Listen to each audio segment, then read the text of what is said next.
இப்போ வந்து என்னங்க இப்போ சுகமாக அப்போ அப்படி தேய்ச்சி விட்டுனே இருக்கணும். அப்படி அப்படி அப்படி இப்படி போச பார்த்தீங்களாங்க எப்படி பத்துக்குது எப்படி படுத்துங்க போச்சு அண்ணன் இப்படி தான் பத்துக்குவாரு. இந்த குட்டி முக்கம் அப்போ அப்பா கிள்ளிட்டு போகிறேன் இல்லைன்னா கடிச்சிட்டு போகிறேன். சொரின்னு பார்த்தீங்களா ரெண்டுல ஒன்று தான் இப்போ கடிக்க போகுது. அவங்க அண்ணனும் அப்படித்தான் இங்கே சொரி அங்கே சொரின்னு எசுவா உட்காந்து நிற்கும். இப்போ இது பார்த்தீங்களா இப்போ சொரிஞ்சுக்கிட்டு அவ்வளோ எசுவாக்குது அதுக்கு. இப்போ குட்டி முக்கம் இப்படி கடிக்க போகிறேன் அப்பா. பார்த்தீங்களா எவ்வளோ எசுவாக்குது அதுக்கு சொரியிருத்த எப்படி சுகமாக உட்காந்துக்குது பார்த்தீங்களா.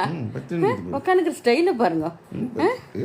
எப்படி படுத்துனுங்கிற ஸ்டைல் எப்படி படுத்துன்னு காமிச்சு நிற்குது சொரியறதுக்கு. இதப்பா கச்சிட்டேன் இது கிள்ளிட்டா இல்லை கச்சிட்டா ரெண்டுல ஒன்று சொல்லு கொச்சி போடுறம்மா அப்பா அப்பா கச்சிடுறம்மா. இந்த பறிக்க பற்றி இந்த தலையை தூக்கி கட்டுறது இங்கே சொரியணும் பார்த்தீங்களா. அங்கே பண்ண மாட்டேன் அங்கேடா சொல்லிட்டுங்கம்மா சொல்லிட்டு அப்பண்ணே இன்னும் எங்கம்மா சொல்லிடணும் இங்கே எங்கம்மா இருக்குது இங்கே எங்கம்மா தைக்கணும்ப்பா எங்கள் கட்டுற தைச்சி விட்றேன் தைச்சி விட்டு இங்கே தைச்சி விட்டுடா வச்சு விட்டேன்.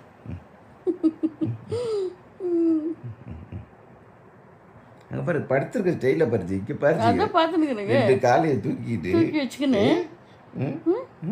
ரெண்டு காலையை டக்கு தூக்கி வச்சுட்டு அவ்வளோ சுகமாக தூங்குறாரு.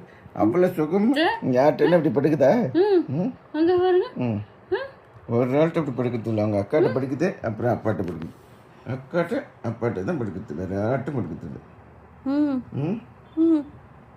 அது அவங்கள்ட்ட போகிறதே இல்லை. ரெண்டு பேர் தான் இருப்போம். அக்கா அப்பா ஒன்றுமே தான் செல்ல குட்டியது அழகு குட்டியது அழகு சொல்லுங்க அங்கே பிள்ளைது. எவ்வளோ நேரமாக பாருங்க இவ்வளோ நேரமாக சொரின்னு சொல்லி உட்காந்துக்குது பாருங்க. இன்னும் பத்தில் அதுக்கு தூங்கிடுச்சிங்களா. ஆமாங்களா சொரி தூங்கிடுச்சிங்களா. குட்டி பிள்ளை அது அழகு பிள்ளை செல்ல குட்டியது இல்லைங்க தூங்கலைங்க. காலங்க வச்சுக்கிச்சம்மா குட்டி பிள்ளை அழகு பிள்ளை அது.